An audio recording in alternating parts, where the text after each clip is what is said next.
Ya lo que serían los animales verdaderos, vamos a tener diferentes linajes. En un inicio están los poríferos, de los cuales ya hablamos. También tenemos por ahí Placozoa, que es un grupo muy sencillo en estructuración, todavía sin una lámina basal para formar tejidos. Y después ya tenemos los animales radiales, en los cuales vamos a poseer al menos 2 capas de tejido. Y después están todos los animales bilaterales. Y estos bilaterales se dividen en 2 grandes grupos, deuterostomados y protostomados. Deuterostomados son donde están los vertebrados y algunos otros invertebrados como los equinodermos. Y protostomados es la mayoría de los animales, donde están los artrópodos, los moluscos, los anélidos y otros grupos menos conocidos.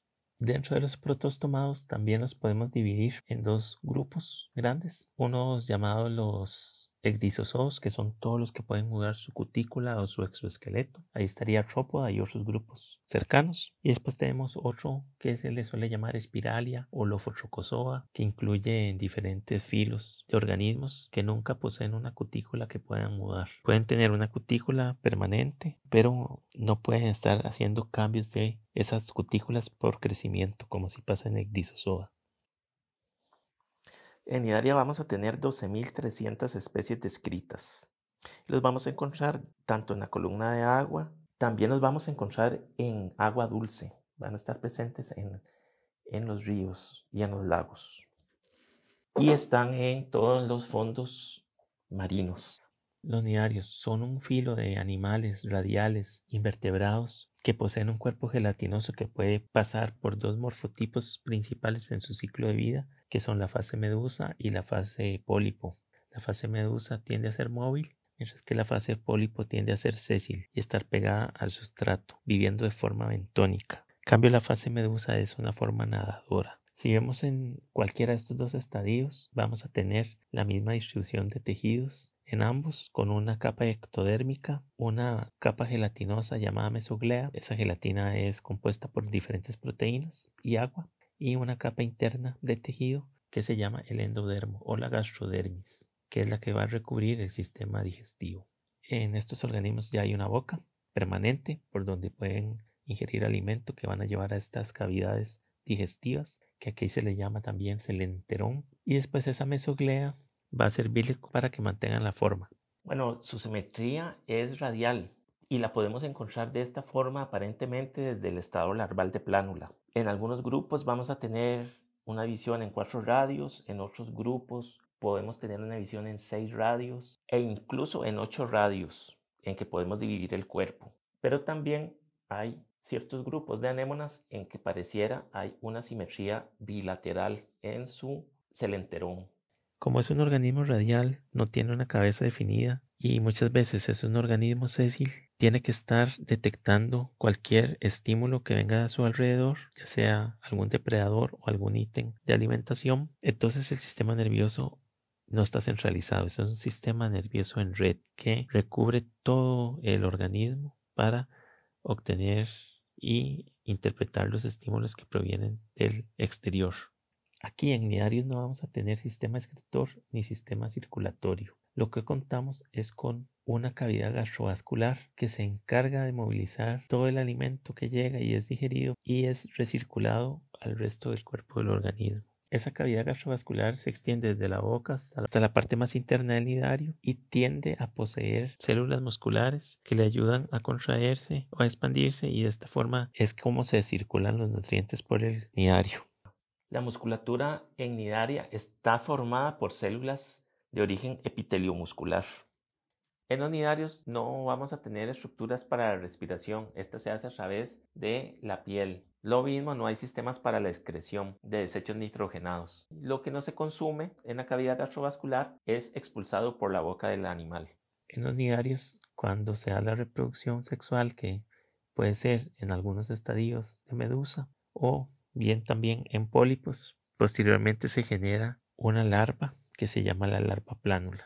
Y bueno, el filo se llama nidaria porque posee unas células que contienen una fibra que es como un arpón, y de ahí es de donde viene el nombre nidario. Que este arpón suele tener espinas en dirección contraria hacia donde es introducido en algún organismo, y algunas otras veces posee ciertas sustancias irritantes o venenosas que son adaptaciones para la captura de presas o para la defensa del individuo ante un posible depredador. Estas células ortigantes se les llama nidocitos porque nido significa ortiga y citos sería de célula, célula que ortiga. Este nidocito es como una cápsula que por lo general va a tener una espinita en la parte de afuera que es sensible al contacto y una vez que ese contacto ocurre se abre un taponcito y es expulsado el arpón gracias a microfilamentos que posee la célula para realizar este tipo de disparo. Muchos de los grupos de nidarios también tienen esta asociación con dinoflagelados del tipo Zooxanthella, donde estos nidarios les dan un hábitat y estas zooxantelas les contribuyen con alimentación por la fotosíntesis. Esto va a ocurrir en anémonas, en corales, en medusas. Entonces es una variedad de organismos que están aprovechando esta simbiosis. Otros simbiontes también que poseen algunos nidarios son cianobacterias, que son esenciales para la fijación de nitrógeno. En ambos casos, estos simbiontes son intracelulares. Y acá, cuando un dinoflagelado es un simbionte, está en un estadio que no tiene flagelos, que se llama palmela, que es el caso que ocurre con estas zooxantelas. Y bueno, en cuanto a fósiles, vamos a tener posibles nidarios desde la fauna del Ediacárico. Y después están presentes desde muy temprano el Cámbrico. En lo que tiene que ver con la taxonomía, nidarios va a estar dividido en 6 clases, algunas con bastantes especies, otras menos conocidas. Entre estas está la que se considera más basal, que sería la clase Anthozoa, donde tenemos las anémonas y los corales. Posteriormente podríamos hablar de organismos como los sifozoos, cubozoos, que son medusas planctónicas o pelágicas del nécton, que pueden nadar activamente y buscar presas. Y también tenemos un grupito que se llama Staurozoa, que se les conoce como medusas bentónicas, aunque realmente son pólipos, que viven asociados a ciertos organismos. Y después tenemos un grupo que ahora es considerado el más derivado dentro de la filogenia del filo, es los hidrozoos, donde tenemos pólipos pequeños que pueden formar colonias o bien estadios planctónicos, que son medusas muy pequeñas. Y finalmente tenemos parásitos intracelulares de peces. La clase Anthozoa no posee fase medusa, su ciclo de vida es los adultos en el sustrato pegados como pólipos. Estos pueden soltar sus gametos al agua, generar una larva plánula por la fecundación y esta larva plánula es ciliada y puede nadar hasta buscar un sustrato en el cual asentarse. Mientras va buscando ese sustrato, esta larva va alimentándose en el plancton y va aumentando un poco su tamaño para que esté lista ese proceso de reclutamiento. Otra cosa interesante es que la cavidad gastrovascular de Anthozoa está dividido en tabiques. Entonces, en ese espacio del celenterón vamos a ver estos tabiques que van atravesando toda el área del espacio gástrico, con lo cual el nidario gana más área de absorción. Esos tabiques incluso los podemos ver en el esqueleto de ciertos pólipos que generan una base carbonatada. Entonces, esta cavidad gastrovascular llena de separaciones en Anthozoa es muy característica de este grupo. A estas separaciones se les llaman mesenterios. Y en los bordes de estos mesenterios poseen nidocitos. Estas cavidades gastrovasculares en lo que sería ciertos nidarios coloniales están comunicadas de un pólipo con el otro por una serie de canales. Lo que ingiere un pólipo es también asimilado por este, pero también puede ser distribuido hacia el pólipo vecino. Entonces, de esta manera la colonia se alimenta como un superorganismo. También se pueden compartir los productos de los simbiontes asociados por medio de estas cavidades gastrovasculares. Otra cosa interesante dentro de la clase Anthozoa es que tanto en la epidermis como en la gastrodermis vamos a contar con nidocitos. Y es porque muchas veces alguna presa que es ingerida tiene que ser inmovilizada dentro del celenterón. Y lo más fácil es con estas sustancias tóxicas que suelta el mismo nidario, que muchas veces son paralizantes. En cuanto a la reproducción en Anthozoa, se ha visto que pueden soltar estos gametos al agua para que se haga la reproducción en una forma masiva en ciertas épocas del año. Principalmente lo hacen los corales. Pero también muchas anémonas pueden soltar su disco del sustrato y dejar un pedacito y posarse en otra parte. Y después al tiempo también soltar su disco del sustrato y dejar un pedacito e irse a otra parte. Y estos pedacitos que va dejando con el tiempo forman nuevas anémonas. Y después tenemos un fenómeno que ocurre en los que son coloniales, donde se asienta la larva plánula sobre un sustrato y vamos a ver que empieza a desarrollarse el pólipo y estos pólipos pueden empezar a hacer reproducción asexual, a crear clones que se van a alojar a la par de este pólipo inicial y de esta manera es como va surgiendo estructuras como las coralinas, donde tenemos una gran cantidad de reproducción asexual y la colonia va creciendo de tamaño, añadiendo nuevos pólipos en el espacio que va surgiendo por esta reproducción asexual. Hay muchas anémonas pequeñas de los fondos marinos en sedimentos que se llaman boloceroideos y estos en algunos casos pueden soltar los tentáculos y cada tentáculo se va dispersando por la columna de agua y esos tentáculos se asientan en un sustrato y pueden producir una nueva anémona. Dentro de la clase entonces vamos a tener a su clase hexacoralia y a eso se refiere a esa división por septos de su cavidad gastrovascular, que podrían ser 6, 12, 24 en estos grupos. Y así también va a ser la presencia de sus tentáculos. No tenemos los sifonoglifos que están presentes en las anémonas y que son los que le daban esa cierta bilateralidad. Aquí no está presente, por eso es un sistema más radial. Y en la hexacoralia está el depósito que se hace de material calcáreo bajo el pólipo, que también va a producir esto que se le llama escleroseptos, que son esa misma adición de forma dura que queda en los esqueletos de los corales cuando uno los ve ya sin los pólipos.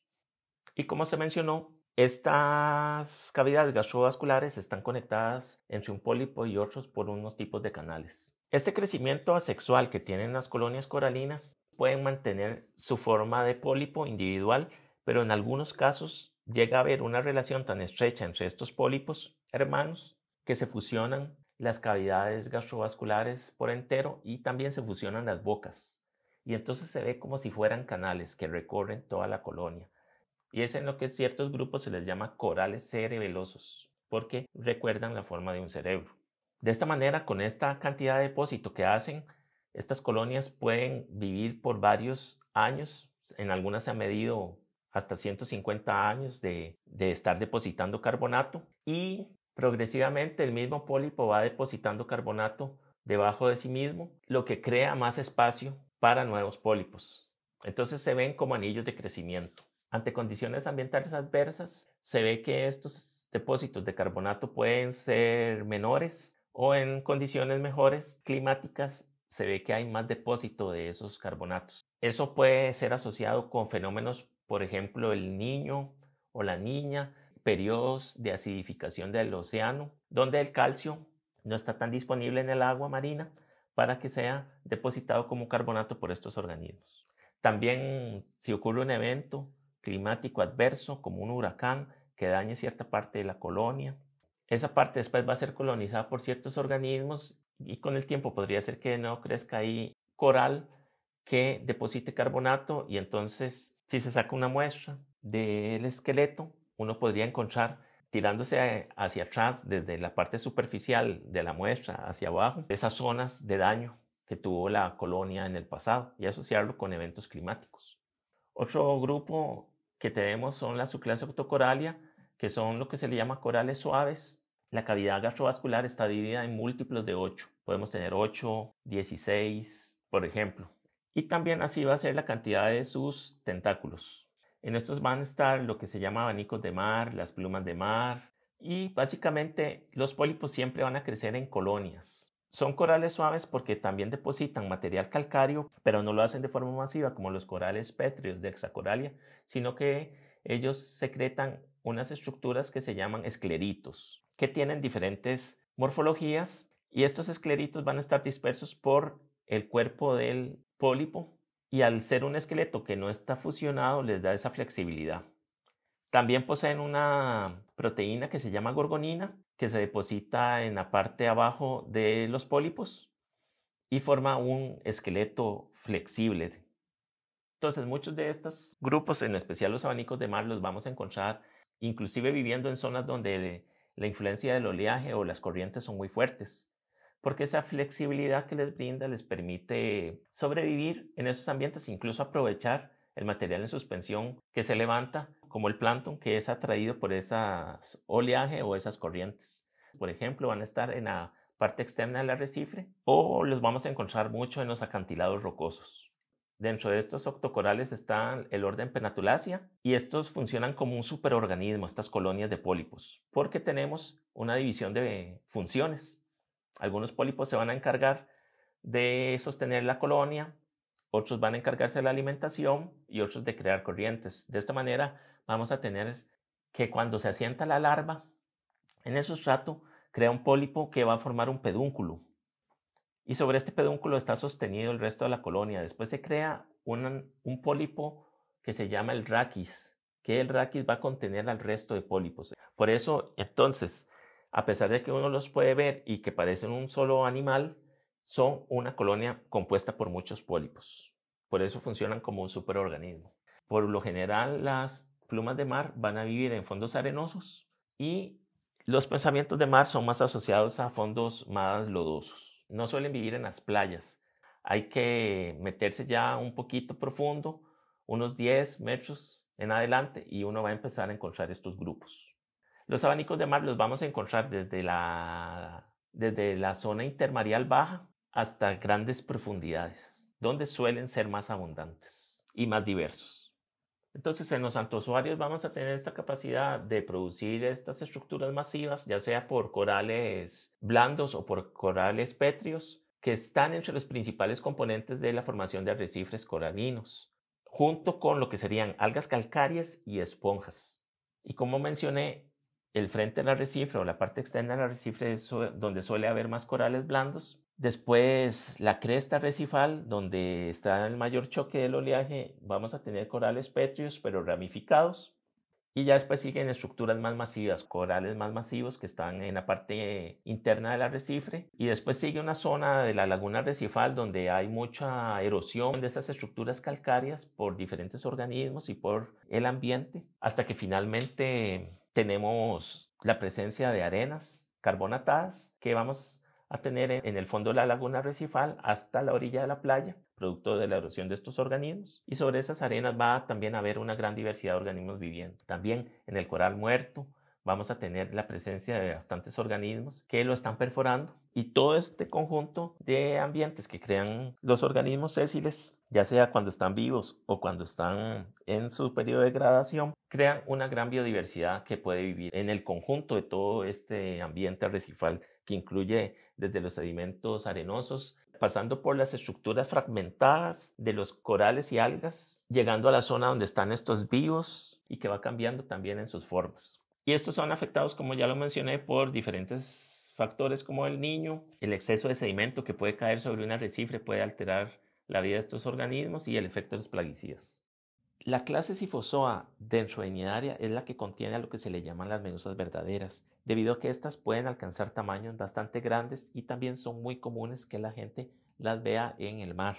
Aquí domina la fase medusa. La fase pólipo tiene una duración corta, mientras que la fase medusa está muy adaptada para la vida en la columna de agua y andar capturando presas, por lo cual puede vivir más tiempo. También es la fase que se va a reproducir sexualmente. Aquí la mesoglea es bastante gruesa y entonces el cuerpo de estos organismos es más notorio. Vamos a tener una capa de tejido ectodérmico y una capa de tejido endodérmico, por lo cual, al ser esta mesoglea tan gruesa, les da un aspecto translúcido a estos organismos. Las gónadas están producidas por el endodermo y entonces están alojadas en la cavidad gastrovascular. Además, en estas medusas, las que tienen tamaños bastante grandes las vamos a encontrar profundo en el océano, como esta que está aquí de la isla del Coco, que fue tomada la fotografía por un submarino. Y en estas de profundidad, muchas de ellas pueden producir bioluminiscencia. En otras vamos a tener coloraciones que son debidas a su asociación con simbiontes, como lo son cianobacterias o dinoflagelados, como el caso de esta bala de cañón Stomolopus, que esa coloración rojiza se la da a la presencia de ciertos dinoflagelados por sus pigmentos fotosintéticos. En cuanto a la anatomía de las Scyphozoas, vamos a tener que su cuerpo es como una campana, como lo que sería una sombrilla, a esto se le llama la umbela, y en esta campana va a estar alojada la cavidad gastrovascular, que está dividida en 4 sacos, Y como mencionamos ya, en esos sacos también están sus gónadas. Estas bolsas conectan con la boca y a partir de la boca salen 4 u 8 brazos orales. Y esos brazos orales tienen células epiteliomusculares que les sirven para movilizarlos y atrapar las presas de las que se van a alimentar. Además, estos brazos están también cargados con nidocitos, igual como está adentro sus cavidades gastrovasculares llenas de nidocitos. Muchos de estos tienen toxinas, por lo cual serían nematocistos que logran paralizar las presas que están consumiendo. De esta manera pueden incluso atrapar peces. Como mencionamos, acá pueden haber medusas bastante grandes. Entonces, estas pueden ir desde unos cuantos centímetros, vivir en el plancton, a otras alcanzar tamaños grandes de 2 metros de diámetro de esa campana y hasta tentáculos de unos 70 metros de longitud.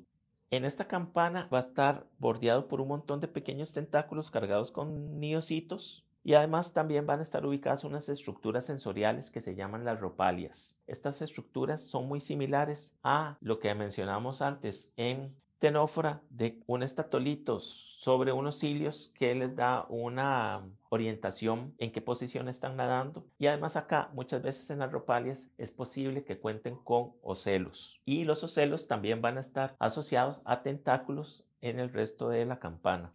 El ciclo de vida de Scyphozoa, tomando como ejemplo el género Aurelia, inicia cuando se da la fecundación del óvulo, ya sea en el agua o bien dentro de una hembra de medusa. Y prosigue la división celular de ese cigoto. Por lo general, la división celular va a ser de forma radial. Y esto va a proseguir hasta que tenemos la formación de una blástula y subsecuentemente una gástrula, que es donde se van a formar esas dos capas de tejido, la ectodermis y la endodermis. Esa gástrula va a seguir creciendo por división celular hasta llegar al estadio de larva plánula, que sabemos es ciliada, va a poder movilizarse por la columna del agua y va a crecer hasta buscar un sustrato adecuado en el cual asentarse. Y ahí va a formar un pólipo que se llama esifistoma, que se adhiere al sustrato por medio de un pedúnculo, tiene unos tentáculos orales y puede alimentarse. Este pólipo podría dividirse asexualmente y formar otro pólipo parecido que se desplaza hacia otro punto en el sustrato. Pero lo más importante que hace es que empieza a tener otro proceso de reproducción asexual sobre sí mismo, creando individuos de forma secuencial a lo que se le llama el estróbilo. Y en la parte superior del estróbilo está el individuo más maduro, que con el tiempo se va a soltar y puede, con células epiteliomusculares, crear movimiento en unos brazos que salen del cuerpo de este individuo, al cual se le llama la efira. Ya va a poder nadar, va a poderse alimentar en la columna del agua y va a ir creciendo. Y con el tiempo llega hasta el estadio adulto, en el cual vamos a tener tanto machos como hembras, los cuales van a producir respectivamente espermatozoides y óvulos. Y de esta manera, cuando se da el proceso de fecundación, es que ocurre de nuevo la formación de la larva plánula y se cierra el ciclo. La mayoría del tiempo de vida va a ser como esta fase medusa y los pólipos son de corta duración.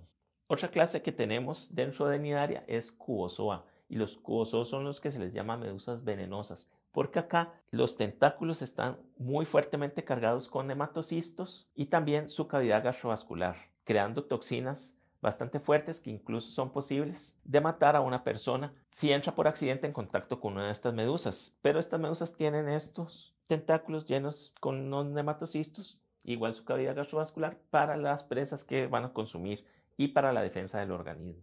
Se les llama cubomedusas por la forma recta que tienen los lados de su cuerpo y la parte de abajo, y también de que son muy aplanadas, no son un crecimiento como una campana o como sombrilla, sino que más bien, si uno las ve de lado, serían bastante aplanadas. Y esos tentáculos no están bordeando la campana, sino que están en grupos que se les llama pedalias, pero en algunas puede tener 2, 3 o 4. La otra cosa es que el borde de la umbela se estrecha hacia la parte de abajo, creando algo que se le llama el velario. Y entonces cuando la medusa contrae su campana, por el velario va a expulsar agua, que va a salir como un chorro y de esa manera puede nadar a propulsión. Y con esto puede seguir a sus presas o escapar de algún organismo. Igual que en Scyphozoa, Cubozoa posee ropalias y en esas ropalias tiene ocelos, en los cuales incluso hay un lente, por lo cual estas medusas logran producir una imagen de su medio. Además que estas ropalias igual les sirve para la orientación, la posición en la cual están nadando. De esta manera, al estar la boca dentro de la cavidad subumbelar, no hay unos brazos orales que salgan de esta, como si ocurría en Scyphozoa.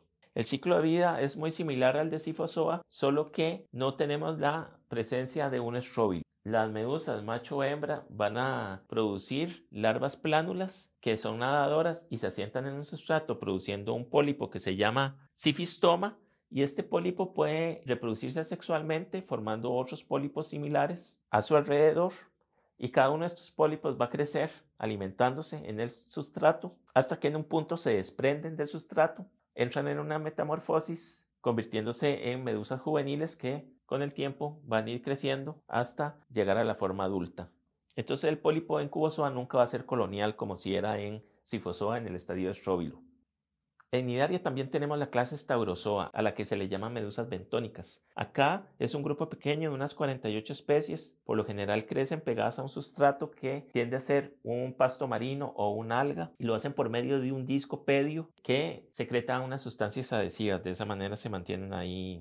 El ciclo de vida, tenemos una larva plánula, pero no es ciliada, y esa larva plánula cuando sale del adulto se va hacia el fondo y se convierte de una vez en un estauropólipo que se queda ahí fijado y se va alimentando, y este estauropólipo va creciendo hasta formar el estadio que se le llama estauromedusa, que es el adulto, que tiene bastante mesoglea, pero sigue con este pedúnculo manteniéndose pegado a un sustrato. De esta estauromedusa van a salir 8 brazos. En esos brazos va a tener al final grupos de tentáculos que pueden ser en cada brazo hasta 100 tentáculos pequeños cargados con los nematocistos para capturar las presas. Y de igual manera, dentro de los brazos vamos a tener lo que sería la cavidad gastrovascular, que desemboca en un espacio central y sale hacia la boca, que está en el centro de la cara oral del organismo, que da hacia la columna de agua. Y dentro de esa cavidad gastrovascular van a estar filamentos con nematocistos, y también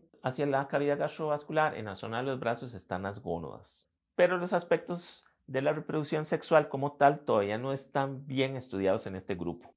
Al ser un grupo donde nunca se llega a un estadio de medusa que nade y se disperse, se piensa que este sería el grupo hermano del resto de las medusas, teniendo una divergencia temprana con el ancestro por esta línea que daría Staurozoa del resto de los otros cnidarios con medusa. La otra clase importante dentro de Cnidaria es Hydrozoa, las cuales se les llama a los pólipos hidroides y a las medusas hidromedusas. Aquí las medusas son de tamaño pequeño y por lo general van a ser organismos que rondan entre unos cuantos milímetros, si acaso unos cuantos centímetros, y son uno de los componentes principales de lo que se le llama el plancton gelatinoso. En estas medusas el borde de la campana también se estrecha, similar con el Cubozoa, y aquí se le llama el velo, pero no tiene una función de nado a chorro, porque si acaso lo que va a hacer es propulsar la medusa unos cuantos milímetros o centímetros al ser estos organismos del plancton. La boca aquí se extiende hasta el borde de la umbela, estando en contacto con la abertura del velo por medio de una prolongación que se llama el manubrio. Cuando la medusa captura su presa con sus tentáculos, logra llevarse la comida hacia su boca, que estaría en el extremo de este manubrio. Ya en su cavidad gastrovascular el alimento es digerido, pero a diferencia con otros cnidarios, no tenemos la presencia de nematocistos o nidocitos en esta cavidad gastrovascular. Este espacio, que sirve como sistema digestivo y circulatorio, se va a extender al resto del cuerpo de la medusa por medio de canales, incluso llegando hasta los tentáculos. De esa manera se circula todos los nutrientes por el cuerpo del organismo. En los tentáculos de Hydrozoa tenemos también la presencia de pilas de nematocistos que utilizan para capturar a sus presas o para la defensa. Como estos organismos son planctónicos y no logran nadar grandes distancias y son llevados por las corrientes, ellos no tienen la presencia de ropalias, pero sí pueden tener ocelos asociados con ciertos tentáculos. El ciclo de vida es similar. Vamos a tener medusa macho y hembra que van a producir los gametos. Se va a producir la fecundación generando el cigoto que se divide celularmente hasta llegar al estadio larva plánula ciliada, que va a nadar hasta buscar un sustrato adecuado donde se asienta y forma un pólipo joven. Este pólipo va a empezar un proceso de división asexual, donde se va haciendo una colonia ramificada. Esa colonia ramificada de hidroides va a estar dividida por funciones. Unos solo se van a alimentar, se les llama gastrozoides. Estos poseen una boca y una corona de tentáculos con los que pueden atrapar sus presas alimenticias o captar material alimenticio que esté pasando por arriba de la colonia. Estos gastrozoides van a estar ubicados en una estructura cuticular que se llama la hidroteca. Ahí el pólipo se puede refugiar. Después tenemos otro tipo de pólipo que se llama los gonozoides o gonangios. Y estos van a estar dentro de una cápsula que se llama la gonoteca. Cuando el gonozoide está maduro, va a producir yemas por reproducción asexual que se sueltan y estas van a salir a la columna del agua y pueden nadar y son las que posteriormente se van a convertir en las hidromedusas, cerrando de esta manera el ciclo. Ahora bien, hay variaciones en estos ciclos porque las hidromedusas pueden ellas también dividirse sexualmente y casi siempre van a sacar por gemación nuevas medusas de sus tentáculos o incluso podrían surgir a partir de su manubrio. En el caso de los hidrozoos de agua dulce, lo que vamos a tener es que la colonia de pólipos no va a producir una larva plánula, sino lo que va a ocurrir es que la fecundación se da dentro del pólipo hembra que suelta un huevo y ese huevo se va al fondo y de ahí sale un pólipo que por división asexual va a empezar a formar la colonia, que puede ser masculina o puede ser femenina.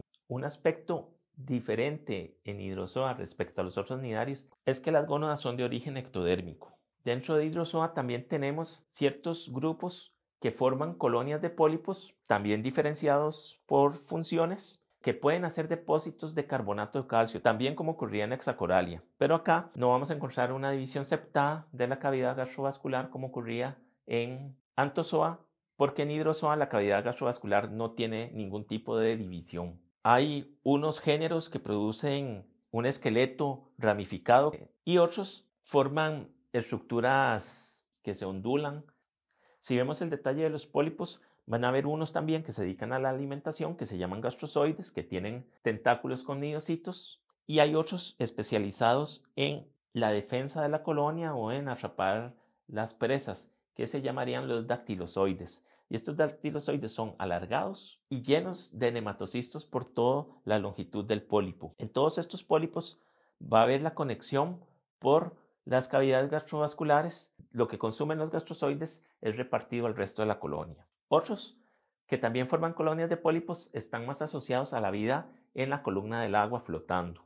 Y acá tenemos el ejemplo de la fragata portuguesa del género Physalia, que pertenece al grupo de los condróforos. Y acá hay un pólipo que sostiene el resto de pólipos. Y ese pólipo tiene una estructura que es un neumático que puede estar lleno de gas, que le da esa flotabilidad y lo mantiene sobre la superficie del mar. Y abajo de la superficie del mar van a crecer los diferentes pólipos en forma de tentáculos.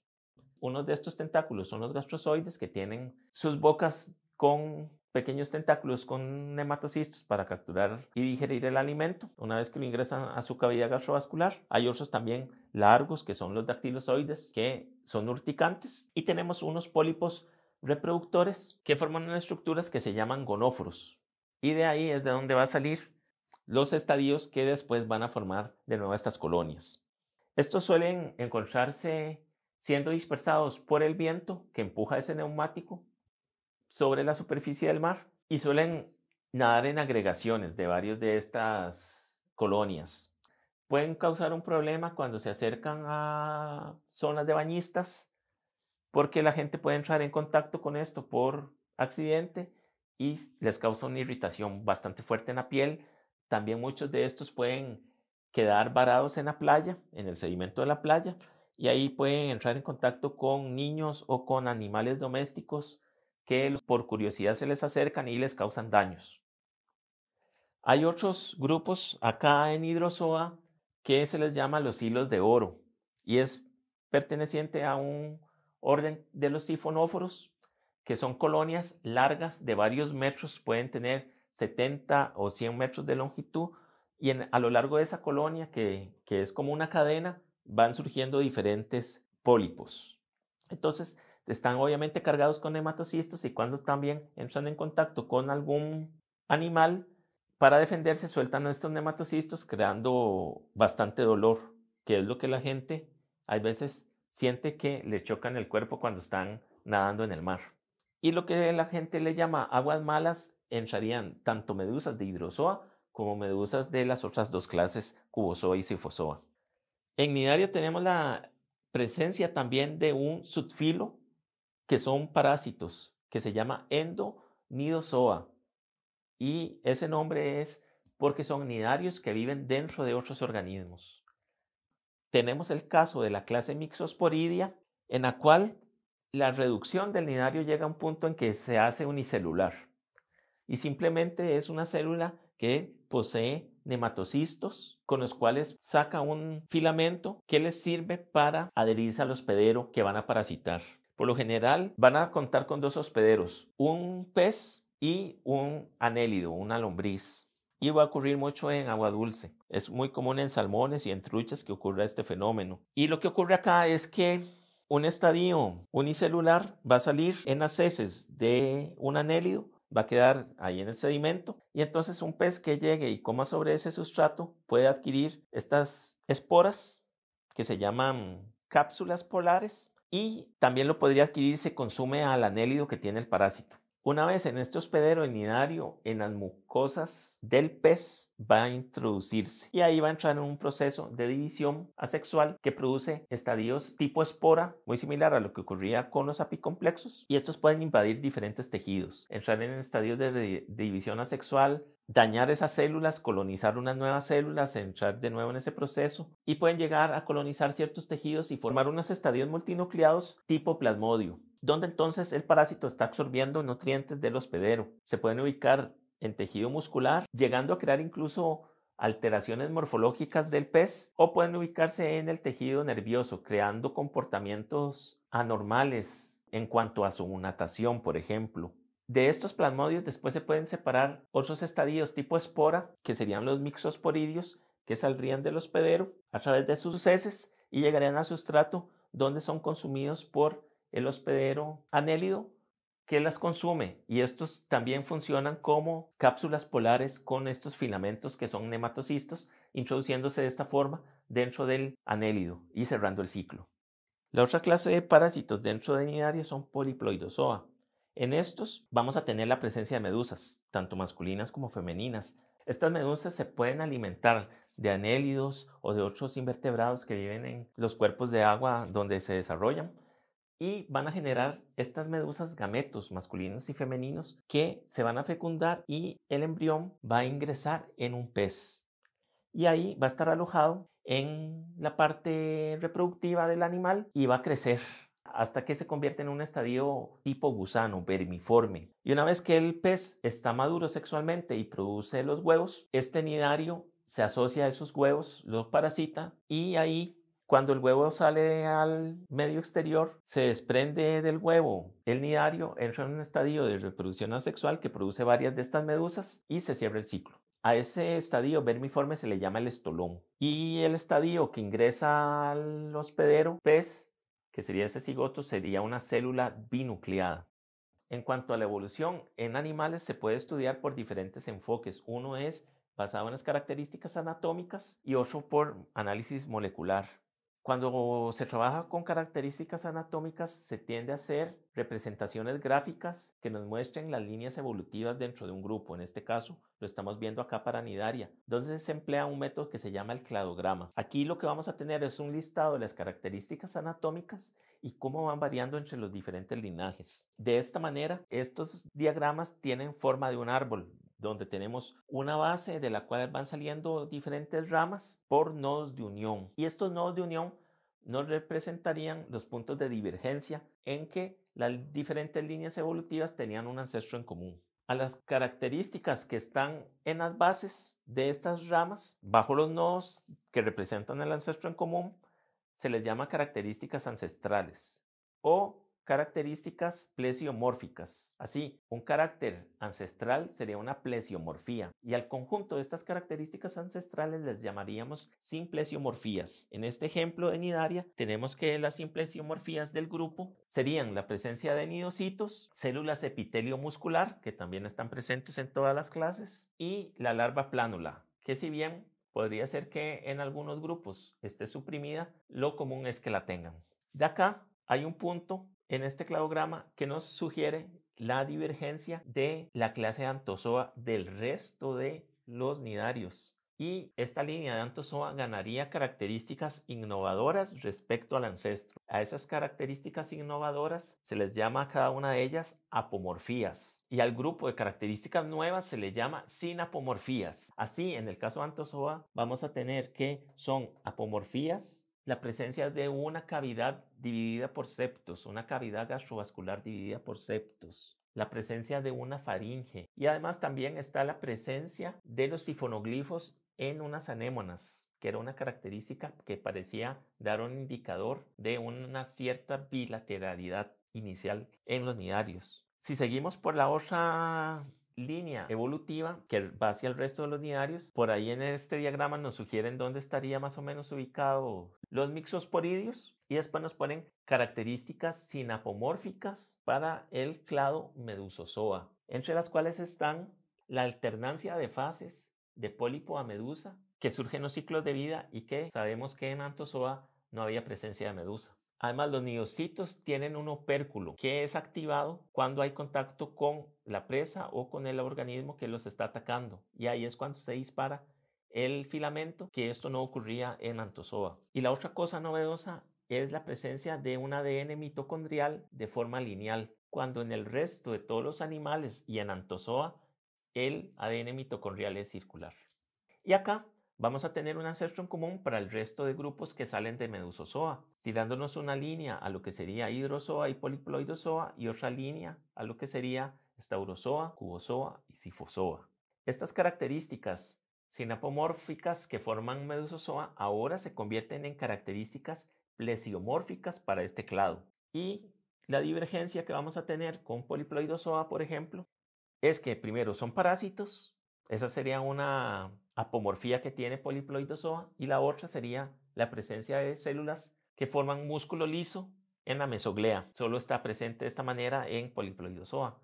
En Hydrozoa más bien vamos a tener como sinapomorfías la carencia de células en la mesoglea, la cavidad gastrovascular sin división, la presencia de colonias con pólipos con múltiples funciones, la producción de las gónadas con un origen ectodérmico y no endodérmico como el resto de nidarios, y la ausencia de nematocistos en esa cavidad gastrovascular. En Hydrozoa y en Poliploidozoa vamos a tener que el estadio medusa es de corta duración, mientras que por la otra línea evolutiva que formaría el resto de grupos tenemos que domina la fase medusa el ciclo de vida, siendo los pólipos de poca duración. Y acá el primer grupo que diverge de un ancestro en común entre las clases Staurozoa, Cubozoa y Sifozoa sería las de las medusas bentónicas Staurozoa, por el hecho de tener todos esos estadios bentónicos y una larva plánula no ciliada. La otra línea evolutiva vamos a tener como características apomórficas, vamos a tener la presencia de ropalias y pólipos reducidos en tamaño. Y acá van a divergirnos estas dos clases, donde Cubozoa tiene la presencia de ojos con lentes, el velario y la forma cuadrangular de la umbela, mientras que en Sifozoa vamos a tener la presencia de la estrobilación en el pólipo durante su fase de reproducción asexual. Con esto, el cladograma nos da un panorama general de las líneas evolutivas que han surgido en estos grupos. Pero lo que el investigador que lo crea tiene que tener cuidado es de catalogar bien qué características son plesiomórficas o ancestrales, por así decirlo, y qué características son derivadas o apomorfías. Y con esto nos queda más o menos resuelto algunos debates que han existido siempre sobre la filogenia de Cnidaria, que es qué fue primero, si el pólipo o la medusa. Y vemos con esto que las características anatómicas de ciertas anémonas, como la presencia de los sifonoglifos, que dan una idea de cierta bilateralidad en el grupo, y también la ausencia de medusa en el ciclo de vida de todo Anthozoa, la pondrían como la clase más basal. La clase Hydrozoa se ha propuesto como tal vez es la clase más derivada dentro de Cnidarios porque se genera un tercer tejido en algunas medusas, en la capa subumbelar, que sería un músculo estriado. Y esto solo ocurre similar en el resto de los otros animales. Y con esto no estoy diciendo que Hydrozoa sea el ancestro del resto de los animales, sino que ocurrió de forma convergente en ambos grupos, Hydrozoa y los animales bilaterales, la creación de un tercer tejido. En este caso es un tejido muscular y sí lo que se conoce es que no es homólogo al de bilaterales porque hay la carencia de ciertas proteínas para la contracción que sí ocurren en animales bilaterales, las cuales se llaman tintina y troponina. Una cosa también que hace parecer que las medusas de hidrozoa son más derivadas es que entre sus células hay conexiones tipo gap que no están presentes en nosotros nidarios. En nosotros nidarios vamos a tener uniones simples, pero nunca uniones tipo gap. Aparte de esa presencia de músculo estriado en la capa subumbelar de las hidromedusas, también en hidrozoa se han encontrado genes que codifican en otros animales para la formación de órganos mesodérmicos, que aquí lo mismo ocurriría de forma convergente la creación de genes con una función similar, haciendo esto que las hidromedusas sean más derivadas que el resto de nidarios. El otro enfoque que se puede usar para el análisis de relaciones filogenéticas es por medio de la genética. Y acá lo que se nos va a formar son árboles que se les llama filogenías moleculares, en los cuales vamos a tener las diferentes secuencias de los genes de interés que se comparan contra las secuencias de esos mismos genes en unos grupos que se les llama grupos de afuera. Para establecer un grupo de afuera, por lo general uno se basa en estudios que nos indiquen que ese grupo derivó previamente al grupo de interés nuestro, en este caso es Nidaria, y por eso en este ejemplo ponen Placozoa y Porífera como grupos de afuera. En base a las comparaciones se empieza a hacer una distancia genética que es la que va a medirnos el eje X en estas filogenías moleculares y esto va a producir diferentes nodos y ramas de árbol ubicadas según esa distancia genética. Si una rama es muy cercana a otra, la distancia de estas respecto a su nodo va a ser corta. En cambio, si dos líneas divergen bastante, la distancia de estas respecto a su nodo va a ser larga. Y en este caso, que se usó genes mitocondriales codificantes para proteínas en nidarios, vemos que coincide en cierto grado con el análisis anatómico que hizo el cladismo. Acá también Anthozoa nos sale como el grupo más basal, teniendo una menor distancia genética respecto a los grupos de afuera. Y en este ejemplo tenemos que están inicialmente ciertos grupos de anémonas y más derivado estarían los grupos de los corales Hexacoralia.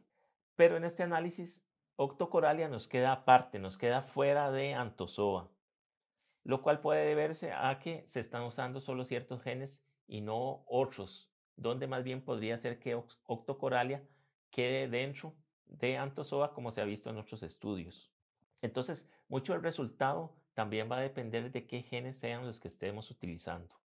Y acá también coincide con el cladograma en ponernos las clases que poseen medusa como más derivadas dentro de la filogenia y coincide esto en que Staurozoa queda cercano con Cubozoa y después tendríamos Hidrozoa como un grupo más derivado. Pero en esta filogenia también nos está poniendo que Scyphozoa es un grupo bastante derivado dentro de Nidaria. Por lo general se presentan dentro de las filogenías moleculares unos valores asociados a los nodos que nos representan cuán repetidamente es formado estos grupos dependiendo de las permutaciones que uno haga o iteraciones que uno haga para generar el resultado. Y lo que se busca es que los grupos sobre los que se va a proponer una hipótesis de agrupamiento tengan un grado de consistencia alto en la formación de esos clados. Y al final de cuentas, lo que se produce es que se utilizan los dos tipos de método por lo general en conjunto para poder generar las hipótesis de agrupamiento en los diferentes grupos.